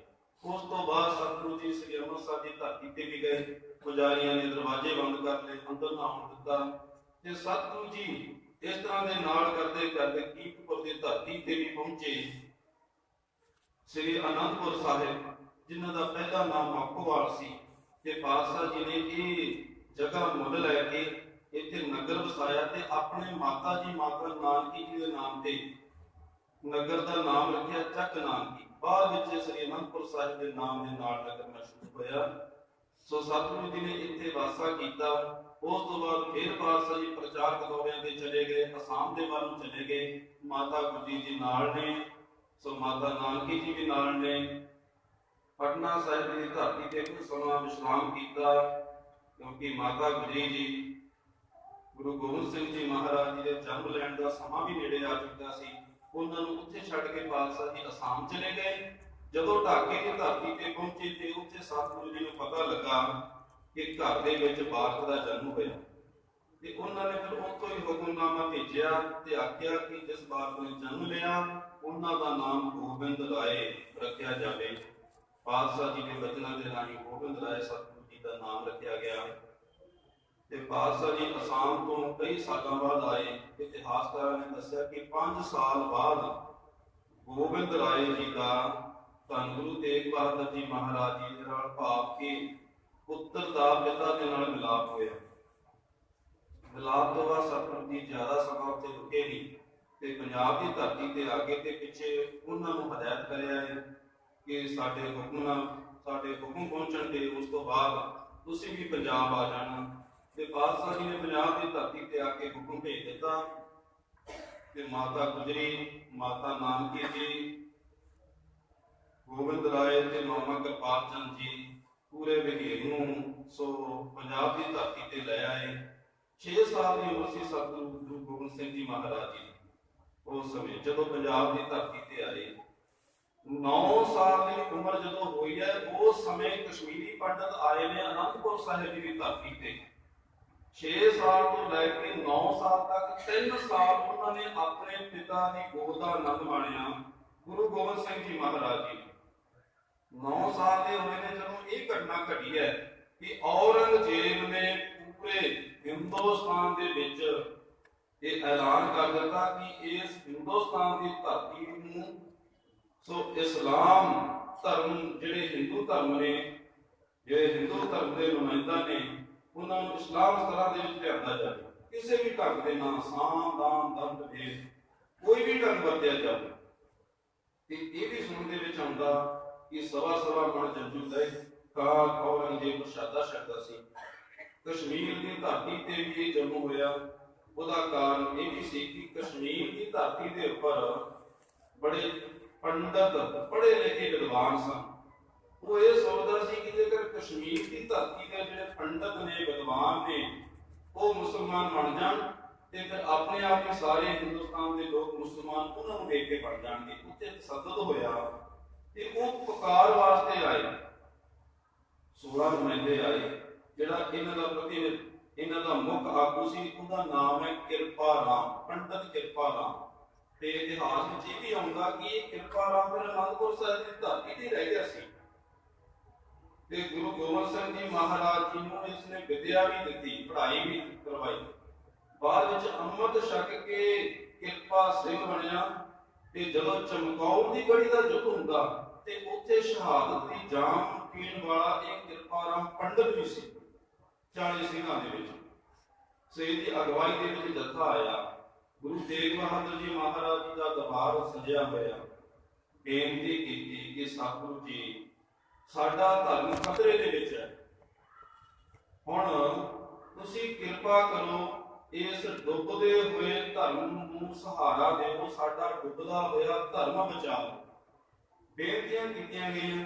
ਐਨੇ ਨੂੰ ਖੇਡਦੇ ਹੁਣ ਗੋਬਿੰਦ ਰਾਏ ਜੀ ਜਿਹੜੇ 9 ਸਾਲ ਦੀ ਉਮਰ ਹੈ ਉਹ ਵੀ ਦਰਬਾਰ ਦੇ ਵਿੱਚ ਆ ਗਏ ਤੇ ਪੁੱਛਣ ਲੱਗੇ, ਪਿਤਾ ਜੀ ਇਹ ਕੌਣ ਨੇ, ਇਹ ਕੀ ਕਹਿ ਰਹੇ ਨੇ ਤੇ ਕਿਉਂ ਰੋ ਰਹੇ ਨੇ? ਸਤਿਗੁਰੂ ਜੀ ਦੱਸਣ ਲੱਗੇ, ਪੁੱਤਰ ਇਹਨਾਂ ਦਾ ਧਰਮ ਖਤਰੇ ਦੇ ਵਿੱਚ ਹੈ, ਇਹਨਾਂ ਨੂੰ ਸਹਾਰਾ ਨਹੀਂ ਕੋਈ ਮਿਲ ਰਿਹਾ। ਇਹ ਹੁਣ ਸਹਾਰਾ ਭਾਲਣ ਵਾਸਤੇ ਆਏ ਨੇ ਕਿ ਸਾਡਾ ਡੁੱਬਦਾ ਹੋਇਆ ਧਰਮ ਬਚਾਓ। ਤੇ ਪੁੱਛਣ ਲੱਗੇ, ਪਿਤਾ ਜੀ ਫਿਰ ਕਿਵੇਂ ਹੋਵੇਗਾ, ਕੀ ਕੀਤਾ ਜਾਵੇ? ਸਤਿਗੁਰੂ ਜੀ ਆਖਣ ਲੱਗੇ, ਹੁਣ ਇਹਨਾਂ ਦਾ ਡੁੱਬਦਾ ਹੋਇਆ ਧਰਮ ਬਚਾਉਣ ਵਾਸਤੇ ਕਿਸੇ ਮਹਾਂਪੁਰਸ਼ ਦੀ ਕੁਰਬਾਨੀ ਦੀ ਜ਼ਰੂਰਤ ਹੈ। ਉਸੇ ਸਮੇਂ ਬੋਲ ਪਏ, ਤੁਹਾਡੇ ਨਾਲੋਂ ਵੱਡਾ ਮਹਾਂਪੁਰਸ਼ ਹੋਰ ਕੌਣ ਹੋ ਸਕਦਾ? ਗੋਬਿੰਦ ਰਾਏ ਜੀ 9 ਸਾਲ ਦੀ ਉਮਰ। ਸਾਰੇ ਦੀਵਾਨ ਦੇ ਵਿੱਚ ਸਨਾਟਾ ਛਾ ਗਿਆ। ਜਿਹੜੇ ਮੁਖੀ ਗੁਰਸਿੱਖ ਸਨ, ਭਾਈ ਮਤੀ ਦਾਸ ਜੀ ਜਿਹੜੇ ਦੀਵਾਨ ਦੀ ਬਾਗੀ ਤੇ ਸਨ, ਆਖਣ ਲੱਗੇ, ਕਹਿੰਦੇ ਤੁਸੀਂ ਇਹ ਕੀ ਕਹਿ ਰਹੇ ਹੋ? ਤੁਹਾਨੂੰ ਪਤਾ 9 ਸਾਲ ਦੀ ਉਮਰ ਦੇ ਵਿੱਚ ਤੁਸੀਂ ਆਪਣੇ ਪਿਤਾ ਨੂੰ ਦਿੱਲੀ ਭੇਜਣ ਲੱਗੇ ਹੋ ਸ਼ਹਾਦਤ ਵਾਸਤੇ। ਇਹਦਾ ਮਤਲਬ ਜਾਣਦੇ ਹੋ ਕੀ ਹੈ? ਇਹਦਾ ਮਤਲਬ ਹੈ ਤੁਸੀਂ 9 ਸਾਲ ਦੀ ਉਮਰ ਦੇ ਵਿੱਚ ਅਨਾਥ ਹੋ ਜਾਵੋਗੇ। ਤੁਸੀਂ ਇਹ ਜ਼ਿੰਮੇਵਾਰੀ ਦਾ ਆਉਣ ਵਾਲੇ ਜੀਵਨ ਦੇ ਵਿੱਚ ਕਿਵੇਂ ਭਾਰ ਚੁੱਕੋਗੇ? ਤੇ ਕਿਸੇ ਕਵੀ ਦੀ ਰਚਨਾ ਤੇ ਸਤਿਗੁਰੂ ਜੀ ਆਖਣ ਲੱਗੇ, ਕਵੀ ਨੇ ਕਲਮਬੰਦ ਕੀਤਾ, ਕਹਿੰਦੇ ਜਬ ਤੇ ਮਾਤਾ ਉਦਰ में ਰਾਖਾ ਥਾ ਤਬ ਜੋਏ। ਜਦੋਂ ਮਾਤਾ ਦੇ ਉਦਰ ਵਿੱਚ ਸੀ ਤੋਂ ਰਾਖਾ ਸੀ ਅਕਾਲ ਪੁਰਖ ਵਾਹਿਗੁਰੂ। ਅਬ ਤੋਂ ਭਏ 9 ਸਾਲ ਕੇ ਕਿਉਂ ਨਾ ਸਹਾਈ ਹੋਏ। ਇਸ ਤਰ੍ਹਾਂ ਦੇ ਨਾਲ ਦ੍ਰਿੜਤਾ ਦੇ ਨਾਲ ਉੱਤਰ ਦਿੱਤਾ ਕਿ ਹੁਣ ਤਾਂ 9 ਸਾਲ ਦੇ ਹੋ ਗਏ ਆ, ਹੁਣ ਕਿਉਂ ਨਹੀਂ ਸਹਾਈ ਹੋਵੇਗਾ। ਦੇਖੋ ਤੁਸੀਂ 9 ਸਾਲ ਦੀ ਉਮਰ ਸੀ ਜਦੋਂ ਧੰਨ ਗੁਰੂ ਨਾਨਕ ਦੇਵ ਜੀ ਮਹਾਰਾਜ ਜੀ ਜਨੇਊ ਪਾਉਣ ਤੋਂ ਇਨਕਾਰ ਕਰ ਰਹੇ ਨੇ ਕਿ ਇਹ ਜਨੇਊ ਨਹੀਂ ਪਾਉਣਾ। ਤੇ ਇਧਰ 9 ਸਾਲ ਦੀ ਉਮਰ ਹੈ ਧੰਨ ਗੁਰੂ ਗੋਬਿੰਦ ਸਿੰਘ ਜੀ ਮਹਾਰਾਜ ਜੀ ਦੀ। 9 ਸਾਲ ਦੀ ਉਮਰ ਦੇ ਵਿੱਚ ਕਹਿ ਰਹੇ ਨੇ ਆਪਣੇ ਪਿਤਾ ਨੂੰ ਕਿ ਤੁਸੀਂ ਇਹਨਾਂ ਦੇ ਵਾਸਤੇ ਜਾ ਕੇ ਸ਼ਹਾਦਤ ਦਿਓ। 9 ਸਾਲ ਦੀ ਉਮਰ ਦੇ ਵਿੱਚ ਹੀ ਕਹਿ ਰਹੇ ਨੇ ਸਤਿਗੁਰੂ ਜੀ ਕਿ ਇਹਨਾਂ ਦਾ ਧਰਮ ਖਤਰੇ ਦੇ ਵਿੱਚ ਹੈ ਤੇ ਇਹਨਾਂ ਵਾਸਤੇ ਤੁਸੀਂ ਸਹਾਰਾ ਬਣੋ, ਇਹਨਾਂ ਦਾ ਕਿਤੇ ਧਰਮ ਖਤਮ ਨਾ ਹੋ ਜਾਵੇ, ਡੁੱਬ ਨਾ ਜਾਵੇ। ਤੇ ਸਤਿਗੁਰੂ ਜੀ ਨੇ ਜਦੋਂ ਇਸ ਤਰ੍ਹਾਂ ਦ੍ਰਿੜਤਾ ਦੇ ਨਾਲ ਉੱਤਰ ਦਿੱਤਾ ਤੇ ਗੁਰੂ ਤੇਗ ਬਹਾਦਰ ਜੀ ਮਹਾਰਾਜ ਜਿਹੜੇ ਜਾਣ ਗਏ ਸਨ ਕਿ ਗੋਬਿੰਦ ਰਾਏ ਜੀ ਮੁਰਦਾ ਗਤੀ ਦੇ ਯੋਗ ਅਧਿਕਾਰੀ ਹਨ, ਇੰਨੀ ਦ੍ਰਿੜਤਾ ਜਦੋਂ ਦੇਖੀ ਤੇ ਸਤਿਗੁਰੂ ਜੀ ਨੇ ਉਸੇ ਸਮੇਂ ਪੰਡਤਾਂ ਨੂੰ ਕਹਿ ਦਿੱਤਾ ਕਿ ਭਾਈ ਜਾ ਕੇ ਤੁਸੀਂ ਔਰੰਗਜ਼ੇਬ ਕੋਲ ਖਬਰ ਪਹੁੰਚਾ ਦਿਓ ਕਿ ਸਾਡਾ ਆਗੂ 9ਵੇਂ ਪਾਤਸ਼ਾਹ ਗੁਰੂ ਤੇਗ ਬਹਾਦਰ ਜੀ ਮਹਾਰਾਜ ਜੀ ਹਨ, ਉਹਨਾਂ ਨੂੰ ਤੁਸੀਂ ਇਸਲਾਮ ਧਰਮ ਕਬੂਲ ਕਰਵਾ ਲਓ, ਮੁਸਲਮਾਨ ਬਣਾ ਦਿਓ ਤੇ ਉਹਨਾਂ ਦੇ ਪਿੱਛੇ ਅਸੀਂ ਵੀ ਮੁਸਲਮਾਨ ਬਣਨ ਲਈ ਤਿਆਰ ਹੋ ਜਾਵਾਂਗੇ। ਇਹ ਖਬਰ ਪਹੁੰਚੀ ਔਰੰਗਜ਼ੇਬ ਦੇ ਪਾਸ ਤੇ ਔਰੰਗਜ਼ੇਬ ਬੜੀ ਜਲਦੀ ਦੇ ਨਾਲ, ਕਿਉਂਕਿ ਉਸ ਨੂੰ ਬੜਾ ਸੌਖਾ ਕੰਮ ਲੱਗਾ ਕਿ ਇੱਕ ਵਿਅਕਤੀ ਨੂੰ ਮੁਸਲਮਾਨ ਬਣਾਉਣਾ ਹੈ, ਇਹ ਤਾਂ ਬੜਾ ਸੌਖਾ ਕੰਮ ਹੈ, ਆਪਣੇ ਆਪ ਹੀ ਸਾਰੇ ਬਣ ਜਾਣਗੇ। ਉਸੇ ਸਮੇਂ ਇਸ ਨੇ ਆਗਿਆ ਦੇ ਦਿੱਤੀ ਕਿ ਜਲਦੀ ਤੋਂ ਜਲਦੀ ਗ੍ਰਿਫਤਾਰ ਕੀਤਾ ਜਾਵੇ। ਇਹ ਵੀ ਜ਼ਿਕਰ ਆਉਂਦਾ ਕਿ ਉਹਨਾਂ ਨੇ ਇਨਾਮ ਵੀ ਰੱਖ ਦਿੱਤਾ ਸੀ। ਗੁਰੂ ਤੇਗ ਬਹਾਦਰ ਜੀ ਮਹਾਰਾਜ ਜੀ ਨੂੰ ਆਪ ਚੱਲ ਪਏ ਨੇ ਦਿੱਲੀ ਨੂੰ, ਅਨੰਦਪੁਰ ਸਾਹਿਬ ਜੀ ਦੀ ਧਰਤੀ ਤੋਂ। ਲਾਲਾ ਦੌਲਤ ਰਾਏ ਜਿਨ੍ਹਾਂ ਨੇ ਸਵਾਲੇ ਉਮਰੇ ਗੁਰੂ ਗੋਬਿੰਦ ਸਿੰਘ ਜੀ ਮਹਾਰਾਜ ਜੀ ਦਾ ਇਤਿਹਾਸ ਲਿਖਿਆ ਤੇ ਉਸ ਕਿਤਾਬ ਦੇ ਵਿੱਚ ਲਿਖਦੇ ਨੇ, ਕਹਿੰਦੇ ਅੱਜ ਤੱਕ ਕਹਿੰਦੇ ਇਹ ਦੇਖਿਆ ਸੀ ਕਿ ਜਿਹੜਾ ਕਤਲ ਕਰਨ ਵਾਲਾ, ਜਿਹੜਾ ਕਾਤਲ ਹੈ, ਉਹ ਹਮੇਸ਼ਾ ਜਿਸ ਨੂੰ ਕਤਲ ਕਰਨਾ ਉਹਦੇ ਪਾਸ ਹੁੰਦਾ, ਉਹਦੇ ਘਰ ਹੁੰਦਾ, ਉਹਦੇ ਰਸਤੇ ਵਿੱਚ ਖੜਦਾ, ਉਹਨੂੰ ਕਤਲ ਕਰਦਾ। ਪਰ ਕਹਿੰਦੇ ਕਦੇ ਅੱਜ ਤੱਕ ਇਹ ਨਹੀਂ ਦੇਖਿਆ ਸੀ ਕਿ ਜਿਸ ਨੇ ਕਤਲ ਹੋਣਾ, ਜਿਸ ਨੇ ਸ਼ਹੀਦ ਹੋਣਾ, ਜਿਸ ਨੇ ਸ਼ਹਾਦਤ ਦੇਣੀ ਹੈ, ਉਹ ਸ਼ਹਾਦਤ ਕਰਨ ਵਾਲੇ ਦੇ, ਉਹ ਕਤਲ ਕਰਨ ਵਾਲੇ ਦੇ ਪਾਸ ਜਾਵੇ। आज तक यह तो हुआ है कि मकतूल, आज तक यह तो हुआ कि कातिल मकतूल के पास जाए, पर यह नहीं हुआ कि मकतूल कातिल के पास जाए। यह करके गुरु तेग बहादुर जी महाराज जी ने उल्टी गंगा बहा दी। कहते बड़ा उल्टा काम किया, शहादत देने वास्ते आप चल पे।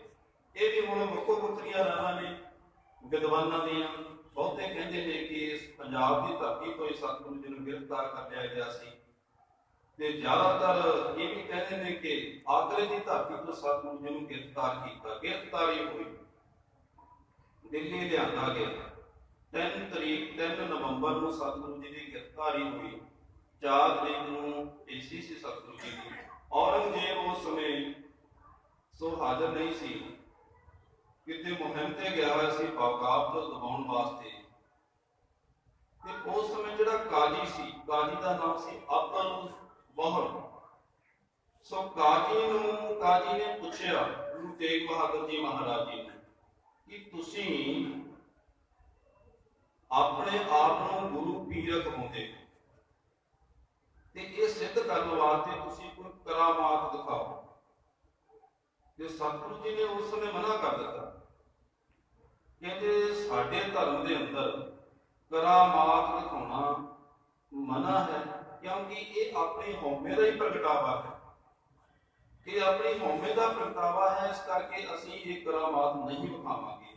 फिर कहा गया कि तुसीं मुसलमान धर्म अपना लो, ते सतगुरु जी ने वो भी मना कर दिता। फिर आख्या गया कि जेकर तुसीं कुछ भी नहीं करोगे इन्हां दोनों कामां चों ते तुहानूं फिर कतल कर दिता जाएगा, शहीद कर दिता जाएगा। ਤੇ ਸਤਿਗੁਰੂ ਜੀ ਨੇ ਉੱਚੀ ਆਵਾਜ਼ ਦੇ ਵਿੱਚ ਆਖਿਆ ਕਿ ਭਾਈ ਤੁਸੀਂ ਮੌਤ ਦੇ ਡਰਾਵੇ ਕਿਸ ਨੂੰ ਦੇ ਰਹੇ? ਜਿਹੜੇ ਸੱਚ ਦੇ ਪੰਥੀ ਨੇ, ਧਰਮ ਦੇ ਪੰਥੀ ਨੇ, ਉਹ ਇਹਨਾਂ ਡਰਾਵਿਆਂ ਤੋਂ ਡਰਦੇ ਨੇ। ਜਦੋਂ ਉਹ ਸੱਚ ਦੇ ਮਾਰਗ ਤੇ ਤੁਰਦੇ ਨੇ, ਅਸਲ ਵਿੱਚ ਉਸੇ ਸਮੇਂ ਤਿਆਗ ਦੀ ਭਾਵਨਾ ਉਹਨਾਂ ਦੇ ਅੰਦਰ ਹੁੰਦੀ ਹੈ, ਉਸੇ ਸਮੇਂ ਹੀ ਮਰ ਕੇ ਤੁਰਦੇ ਨੇ। ਅਸਲ ਵਿੱਚ ਆਪਣੇ ਆਪ ਨੂੰ ਖਤਮ ਕਰਕੇ ਇਸ ਮਾਰਗ ਦੇ ਉੱਪਰ ਤੁਰਦੇ ਨੇ। ਤੇ ਕਹਿੰਦੇ ਦੂਸਰੇ ਦਿਨ ਫਿਰ ਪੇਸ਼ੀ ਹੋਈ ਹੈ। ਫਿਰ ਡਰਾਵੇ ਦਿੱਤੇ ਗਏ ਗੁਰੂ ਤੇਗ ਬਹਾਦਰ ਜੀ ਮਹਾਰਾਜ ਜੀ ਨੂੰ। ਕਾਜੀ ਬੜਾ ਗੁੱਸੇ ਦੇ ਵਿੱਚ ਆਇਆ ਤੇ ਉਸ ਨੇ ਹੁਣ ਆਖ ਦਿੱਤਾ ਕਿ ਗੁਰੂ ਤੇਗ ਬਹਾਦਰ ਜੀ ਮਹਾਰਾਜ ਜੀ ਨੂੰ ਸਜ਼ਾਵਾਂ ਦਿੱਤੀਆਂ ਜਾਵਣ, ਤਸੀਹੇ ਦਿੱਤੇ ਜਾਵਣ। ਤਸੀਹੇ ਦਿੱਤੇ ਗਏ ਜਿਨ੍ਹਾਂ ਦਾ ਜ਼ਿਕਰ ਹੁੰਦਾ ਕਿ ਗੁਰੂ ਤੇਗ ਬਹਾਦਰ ਜੀ ਮਹਾਰਾਜ ਜੀ ਦੇ ਸੀਸ ਤੇ ਸਰੀਰ ਦੇ ਉੱਪਰ ਗਰਮ ਰੇਤਾ ਪਾਇਆ ਗਿਆ। ਕਈ ਦਿਨ ਰੇਤਾ ਪਾਉਂਦੇ ਰਹੇ, ਸਤਿਗੁਰੂ ਜੀ ਦੇ ਸਰੀਰ ਦੇ ਉੱਪਰ ਛਾਪੇ ਚੁੱਕੇ ਸਨ।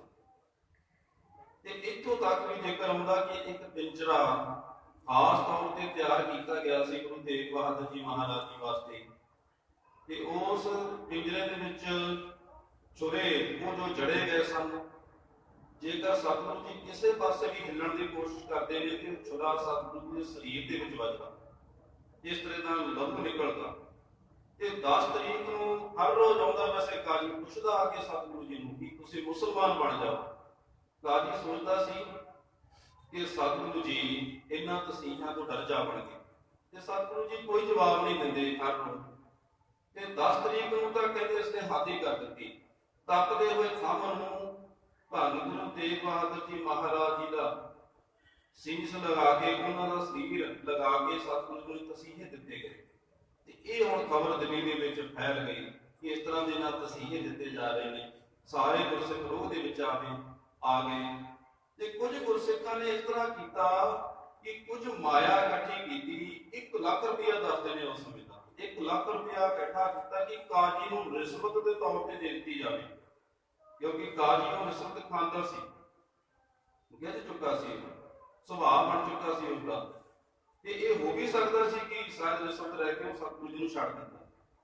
1 ਲੱਖ ਰੁਪਇਆ ਗੁਰਸਿੱਖਾਂ ਨੇ ਇਕੱਠਾ ਕੀਤਾ। ਪਰ ਜਦੋਂ ਗੁਰੂ ਤੇਗ ਬਹਾਦਰ ਜੀ ਮਹਾਰਾਜ ਜੀ ਨੂੰ ਇਸ ਗੱਲ ਦਾ ਪਤਾ ਲੱਗਾ ਤੇ ਸਤਿਗੁਰੂ ਜੀ ਨੇ ਮਨਾ ਕਰ ਦਿੱਤਾ। ਭੈ ਕਾਹੂ ਕੋ ਦੇਤ ਨਹਿ ਭੈ ਮਾਨਤ ਆਨ ਦੇ। ਸੋ ਇਸ ਗੁਰਬਾਣੀ ਦੇ ਪਾਵਨ ਵਚਨ ਤੇ ਸਤਿਗੁਰੂ ਜੀ ਡਟੇ ਰਹੇ ਤੇ ਗੁਰਸਿੱਖਾਂ ਨੂੰ ਮਨਾ ਕਰ ਦਿੱਤਾ ਕਿ ਇਹਨਾਂ ਨੇ ਜਿੰਨਾ ਜ਼ੋਰ ਲਾਉਣਾ ਇਹ ਲਾ ਕੇ ਦੇਖ ਲੈਣ। ਹੁਣ ਕਾਜੀ ਬੜੀ ਚਿੰਤਾ ਦੇ ਵਿੱਚ ਆ ਗਿਆ ਕਿ ਸਤਿਗੁਰੂ ਜੀ ਦਾ ਟਸ ਤੋਂ ਮਸ ਨਹੀਂ ਹੋ ਰਹੇ, ਤਸੀਹੇ ਦੇ ਕੇ ਵੀ ਵੇਖ ਲਿਆ। ਹੁਣ ਇਸਨੇ ਵਿਉਂਤਬੰਦੀ ਬਣਾਈ ਹੈ ਕਿ ਜਿਹੜੇ ਇਹ 3 ਗੁਰਸਿੱਖ ਸਤਿਗੁਰੂ ਜੀ ਦੇ ਨਾਲ ਇਹ ਗ੍ਰਿਫਤਾਰ ਕੀਤੇ ਨੇ, ਇਹਨਾਂ ਨੂੰ ਤਸੀਹੇ ਦੇ ਕੇ ਸਤਿਗੁਰੂ ਜੀ ਦੀਆਂ ਅੱਖਾਂ ਦੇ ਸਾਹਮਣੇ ਸ਼ਹੀਦ ਕੀਤਾ ਜਾਵੇ। ਤੇ ਸ਼ਹੀਦ ਵੀ ਕੀਤਾ ਜਾਵੇ ਬੜੇ ਅਨੋਖੇ ਢੰਗ ਦੇ ਨਾਲ ਕਿ ਸਤਿਗੁਰੂ ਜੀ ਘਬਰਾ ਜਾਣ ਤੇ ਘਬਰਾਹਟ ਦੇ ਨਾਲ ਧਰਮ ਅਪਣਾ ਲੈਣ, ਮੁਸਲਮਾਨ ਬਣ ਜਾਣ। ਤੇ ਕੁਝ ਇਤਿਹਾਸਕਾਰਾਂ ਨੇ ਇਹ ਵੀ ਜ਼ਿਕਰ ਕੀਤਾ ਕਿ ਜਿਹੜੀ 10 ਨਵੰਬਰ ਦੀ ਰਾਤ ਹੈ, ਭਾਈ ਮਤੀ ਦਾਸ ਜੀ ਨੂੰ ਵੀ ਪਤਾ ਸੀ ਕਿ ਤਸੀਹੇ ਦਿੱਤੇ ਜਾ ਰਹੇ ਨੇ ਸਤਿਗੁਰੂ ਜੀ ਨੂੰ, ਤੇ ਉਹਨਾਂ ਤੋਂ ਵੀ ਬਰਦਾਸ਼ਤ ਨਹੀਂ ਹੋਇਆ।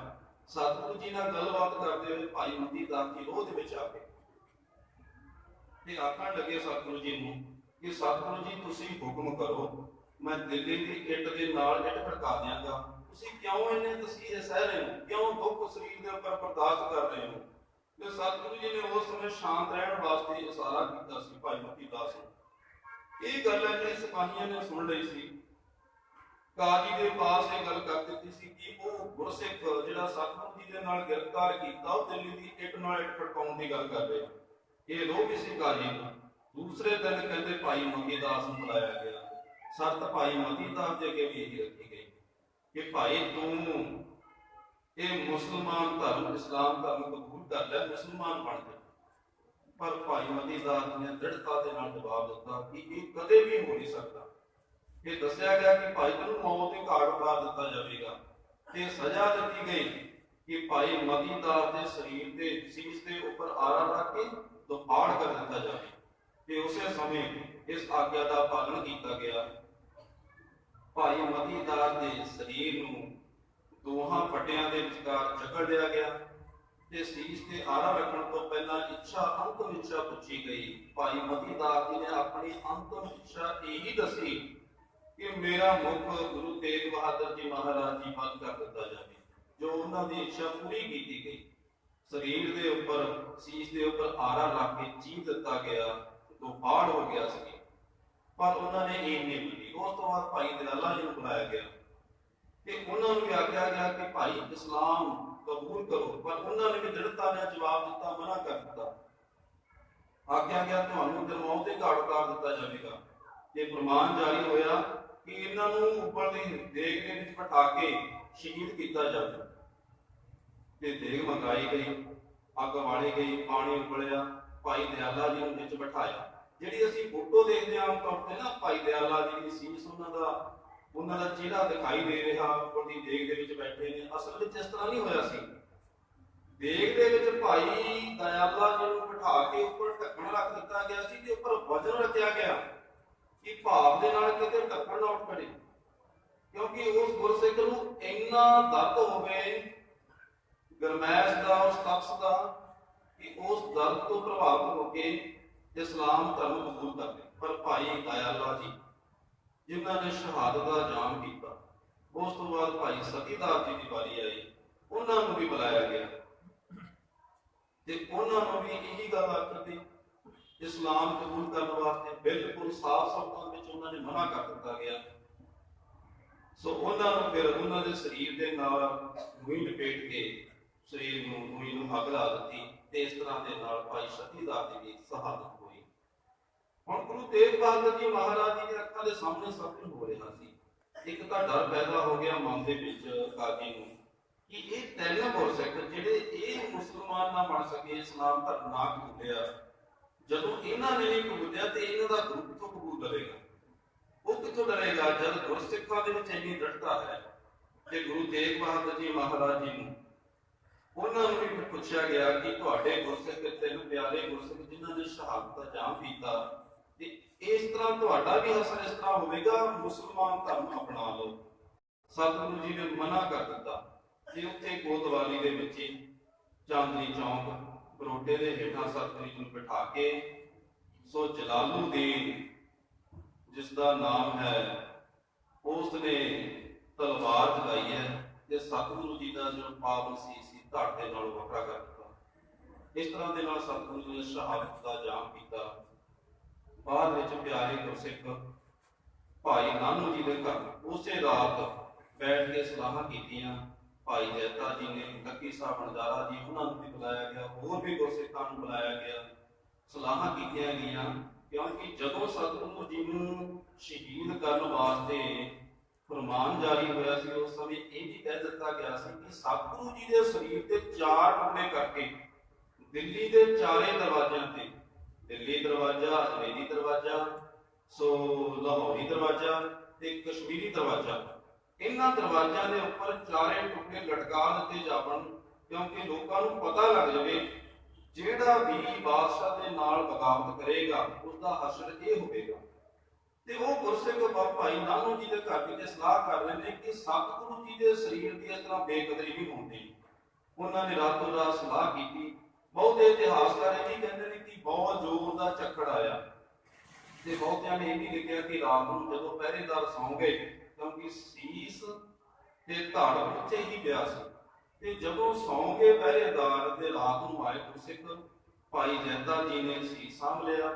ਲੋਕੀ ਪੜਾਅ ਦਰ ਪੜਾਅ ਕਰਦੇ ਗੁਰਕੀਰਤਪੁਰ ਦੀ ਧਰਤੀ ਤੇ ਪਹੁੰਚੇ। ਉੱਥੇ ਗੁਰਦੇਵ 10ਵੇਂ ਪਾਤਸ਼ਾਹ ਗੁਰੂ ਗੋਬਿੰਦ ਸਿੰਘ ਜੀ ਮਹਾਰਾਜ ਜੀ ਆਏ, ਮਾਤਾ ਗੁਜਰੀ ਜੀ ਆਏ, ਮਾਤਾ ਨਾਨਕੀ ਜੀ ਆਏ, ਜਿਹੜੇ ਨਤਮਸਤਕ ਹੋਏ ਤੇ ਬਾਅਦ ਵਿੱਚ ਸਤਿਗੁਰੂ ਜੀ ਦਾ ਪਾਵਨ ਸ਼ੀਸ਼ ਸ੍ਰੀ ਅਨੰਦਪੁਰ ਸਾਹਿਬ ਦੀ ਧਰਤੀ ਤੇ ਲਿਜਾ ਕੇ ਤੇ ਸੰਸਕਾਰ ਕਰ ਦਿੱਤਾ ਗਿਆ, ਜਿੱਥੇ ਅੱਜ ਕੱਲ੍ਹ ਅਨੰਦਪੁਰ ਸਾਹਿਬ ਦੀ ਧਰਤੀ ਤੇ ਗੁਰਦੁਆਰਾ ਸੀਸ ਗੰਜ ਸਾਹਿਬ ਸੁਸ਼ੋਭਿਤ ਹੈ।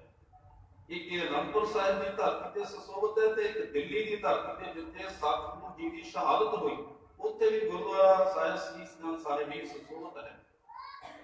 ਸਤਿਗੁਰੂ ਜੀ ਦਾ ਧੜ ਜਿਹੜਾ ਲੱਕੀ ਸਾਹਿਬ ਬੰਜਾਰਾ, ਜਿਨ੍ਹਾਂ ਦੀਆਂ ਪਹਿਲਾਂ ਦੀਆਂ ਗੱਡੀਆਂ ਸਨ, ਸੋ ਗੱਡੀਆਂ ਦੇ ਵਿੱਚ ਉਹਨਾਂ ਨੇ ਇੱਕ ਕਾਫਲਾ ਗੱਡੀਆਂ ਦਾ ਲਿਆ ਕੇ ਸਤਿਗੁਰੂ ਜੀ ਦੇ ਧੜ ਨੂੰ ਚੁੱਕਿਆ ਤੇ ਆਪਣੇ ਗੱਡੇ ਦੇ ਵਿੱਚ ਪਾਇਆ ਤੇ ਉੱਥੋਂ ਲੈ ਗਏ ਤੇ ਆਪਣੀ ਬਸਤੀ ਰਕਾਬਗੰਜ ਉਧਰ ਲੈ ਗਏ। ਆਪਣੇ ਘਰ ਵਿਖੇ ਉਹ ਗੱਡੇ ਨੂੰ ਖੜਾ ਕਰਕੇ ਆਪਣੇ ਘਰ ਨੂੰ ਹੀ ਅੱਗ ਲਾ ਦਿੱਤੀ। ਇਸ ਤਰ੍ਹਾਂ ਸਤਿਗੁਰੂ ਜੀ ਦੇ ਪਾਵਨ ਧੜ ਦਾ ਭਾਈ ਲੱਕੀ ਸਾਹਿਬ ਬੰਜਾਰਾ ਜੀ ਨੇ ਆਪਣੇ ਘਰ ਨੂੰ ਅੱਗ ਲਾ ਕੇ ਸੰਸਕਾਰ ਕੀਤਾ।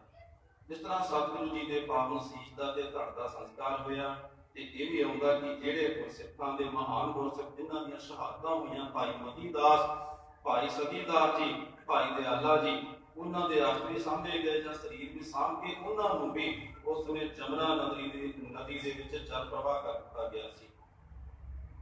ਸਤਿਗੁਰੂ ਜੀ ਨੇ ਇਹ ਸ਼ਹਾਦਤ ਦਿੱਤੀ ਗੁਰੂ ਤੇਗ ਬਹਾਦਰ ਜੀ ਮਹਾਰਾਜ ਜੀ ਨੇ। ਤੇ ਇੱਕ ਗੱਲ ਹੋਰ ਕਰਨੀ ਜਾਂਦੇ ਹੋਏ, ਉਹ ਜਿਹੜਾ ਕਾਜੀ ਸੀ ਅਬਦੁਲ ਵਹਾਬ ਕਾਜੀ, ਜਿਸ ਦਿਨ ਸਤਿਗੁਰੂ ਜੀ ਦੀ ਸ਼ਹਾਦਤ ਹੋਈ, ਸ਼ਹਾਦਤ ਵਾਲੇ ਦਿਨ 11 ਨਵੰਬਰ ਨੂੰ ਉਸੇ ਦਿਨ ਹੀ ਸਦਾ ਵਾਸਤੇ ਮੰਜੇ ਤੇ ਪੈ ਗਏ। ਇੰਨਾ ਸਦਮਾ ਉਸ ਨੂੰ ਲੱਗਾ, ਮਨ ਦੇ ਉੱਤੇ ਇੰਨਾ ਅਸਰ ਹੋਇਆ ਸਤਿਗੁਰੂ ਜੀ ਦੀ ਸ਼ਖਸੀਅਤ ਨੂੰ ਦੇਖ ਕੇ, ਸਤਿਗੁਰੂ ਜੀ ਦੇ ਗੁਣਾਂ ਨੂੰ ਦੇਖ ਕੇ ਇੰਨਾ ਪ੍ਰਭਾਵਿਤ ਹੋਇਆ ਕਿ ਉਹ ਸਦਮੇ ਦੇ ਵਿੱਚ ਚਲਾ ਗਿਆ ਤੇ ਮੰਜੇ ਤੇ ਪੈ ਗਿਆ। ਤੇ 15 ਦਿਨ ਕਹਿੰਦੇ ਮੰਜੇ ਤੇ ਰਿਹਾ। 26 ਨਵੰਬਰ ਨੂੰ ਕਹਿੰਦੇ ਉਹ ਦਮ ਟੁੱਟ ਗਿਆ, ਵੀ ਖਤਮ ਹੋ ਗਿਆ, ਇਹ ਸੰਸਾਰ ਨੂੰ ਅਲਵਿਦਾ ਕਹਿ ਗਿਆ। ਜਿਹੜੀ ਉਸ ਨੇ ਮਾਇਆ ਕਮਾਈ ਸੀ, ਲਗਭਗ 33 ਲੱਖ ਰੁਪਇਆ ਦੱਸਦੇ ਨੇ, ਰਿਸ਼ਵਤ ਲੈ ਲੈ ਕੇ ਜਾਂ ਹੋਰ ਸੋਨਾ ਚਾਂਦੀ ਜਿੰਨਾ ਜਮਾ ਕੀਤਾ ਸੀ, ਸਾਰੇ ਦਾ ਸਾਰਾ ਇੱਥੇ ਇਸੇ ਤਰ੍ਹਾਂ ਧਰਿਆ ਪਿਆ ਰਹਿ ਗਿਆ। ਸੋ ਉਸ ਕਾਜੀ ਦੀ ਵੀ ਇਸ ਤਰ੍ਹਾਂ ਦੇ ਨਾਲ ਮੌਤ ਹੋਈ।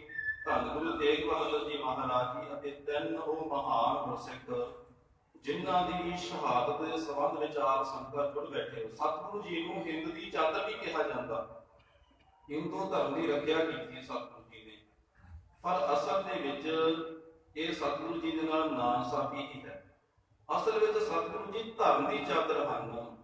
ਪ੍ਰਗਟ ਭਏ ਗੁਰੂ ਤੇਗ ਬਹਾਦਰ, ਕਵੀ ਸੈਨਾਪਤੀ ਬਿਆਨ ਕਰਦੇ ਨੇ, ਪ੍ਰਗਟ ਭਏ ਗੁਰੂ ਤੇਗ ਬਹਾਦਰ ਸਗਲ ਸ੍ਰਿਸ਼ਟ ਪੈ ਢਾਬੀ ਚਾਦਰ। ਉਹਨਾਂ ਨੇ ਸਿਰਫ ਹਿੰਦੂ ਧਰਮ ਤੇ ਨਹੀਂ ਕਿਹਾ, ਕਹਿੰਦੇ ਪੂਰੀ ਸ੍ਰਿਸ਼ਟੀ ਤੇ, ਕਿਉਂਕਿ ਸਤਿਗੁਰੂ ਜੀ ਦੀ ਜਿਹੜੀ ਵਿਰੋਧਤਾ ਸੀ ਉਹ ਜ਼ੁਲਮ ਦੇ ਨਾਲ ਸੀ, ਜ਼ਬਰ ਦੇ ਨਾਲ ਸੀ।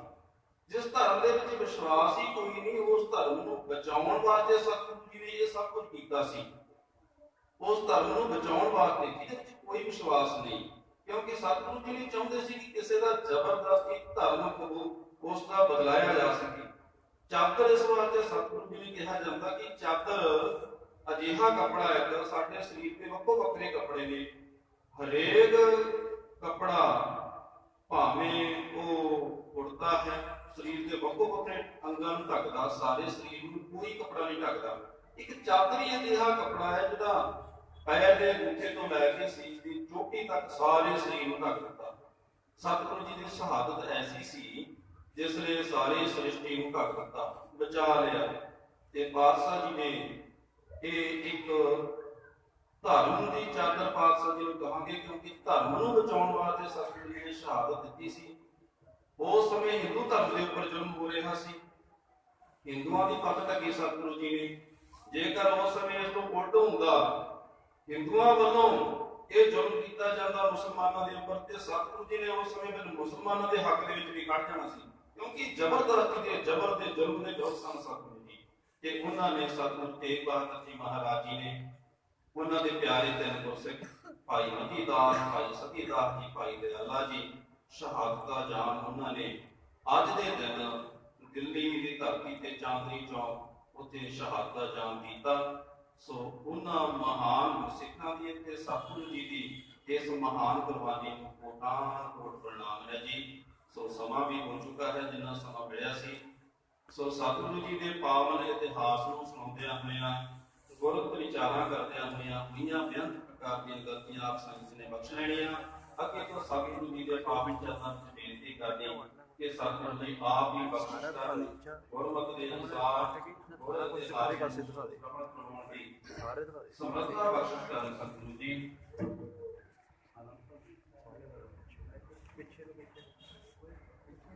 ਸੋ ਭੁੱਲ ਚੁੱਕ ਦੀ ਮੁਆਫੀ ਇਸ ਦੇ ਨਾਲ ਹੀ ਸੰਪੂਰਨਤਾ ਕਰਦੇ ਹਾਂ। ਸੋ ਆਓ ਫਤਿਹ ਦੀ ਸਾਂਝ ਪਾਉਂਦੇ ਹੋਏ ਸੰਪੂਰਨਤਾ ਕਰੀਏ ਜੀ। ਵਾਹਿਗੁਰੂ ਜੀ ਕਾ ਖਾਲਸਾ, ਵਾਹਿਗੁਰੂ ਜੀ ਕੀ ਫਤਿਹ। ਸਤਿਗੁਰੂ ਸਾਹਿਬ ਸ਼੍ਰੀ ਗੁਰੂ ਸਾਹਿਬ ਜੋ ਬੈਠਾ ਹੈ ਪੁਲਿਸ ਵਾਲਾ ਆਪ ਸਭ ਸੰਤਾਂ ਦੇ ਭਾਈ ਸਾਹਿਬ ਪਰਿਸਥਿਤੀ ਵਿੱਚ अगला पासों जो इतिहास का पता है स्वाद में संकट है